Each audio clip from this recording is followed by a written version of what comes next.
Radio Rahim here with Lee Selby, looking pretty spiffy, man. This is a nice accessory you have here over your shoulder. I'm here in London, and I've seen you in America. We've seen you here. You're one of the few fighters that have planted his flag on both sides of the pond there. Talk to me about your experience in America and what brings you back to London with Frank Warren to fight a few fights here.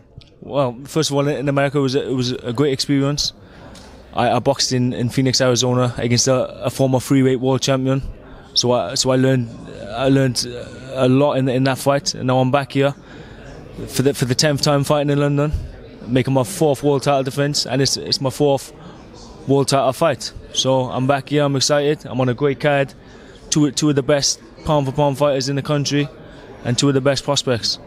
Every promoter I talked to of recent is talking about 2018 and how explosive it's going to be. They've all got big plans. It seems like your next 2 fights at least are set, assuming that you're successful on the 9th. Just talk to me about what you've got coming up on the 9th and then what you hope to see happening right after that. Well, on the 9th of December, I make a voluntary defence against a guy who has to be ranked in the top 15 in the IBF ratings. Hopefully I come through that. And then I move on to my mandatory challenger, which is Josh Warrington. I'll take care of business there. And then who knows what's next, another big fight then.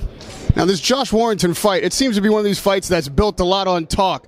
You say that he's obsessed with you. Warren's got him as well, so you guys are now kind of stable mates in promotion-wise. What is it that you think fuels this animosity, and whose side do you think your promoter is on? There's no animosity from my side. None at all. He's built some sort of rivalry up with me. He's been talking about me and like... for quite some time. For the last 3 or 4 years. But now he's mandatory challenger, the fight's going to happen. And I'm going to take care of business.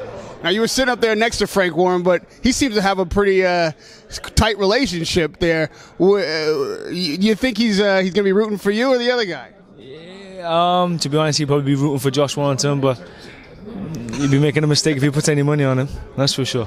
When you hear Warrington talking this guff to you, and you think he's just trying to make the fight, or you think he'd take it personal? I think he takes it personal, and it's just it's naturally making a fight with the mouth enough, you know. And the fight has to happen. He's mandatory challenger. There's no backing out of this one this time. We got to get it on.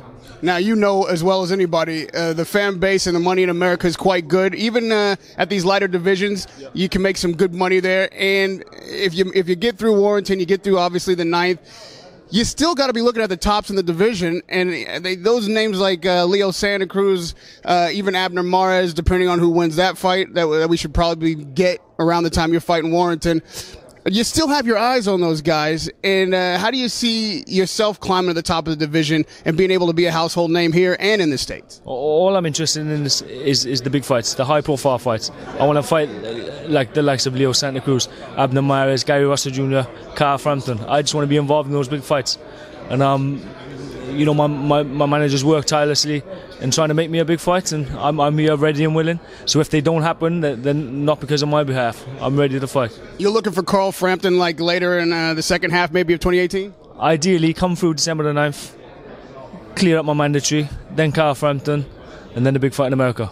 You know, Frampton-Santa Cruz is a fight that we've all been waiting for, and on this side and the other side, they've got a score to settle. Who do you think wins that third fight? I would love Frampton to win, but I think Leo Santa Cruz would beat him again on points. Radio Rahim. Listen, man, it's a pleasure to talk to you here. It's a pleasure to see you in the States. Lee Selby, good luck with your career, man, and hopefully we'll see you before the year's out even.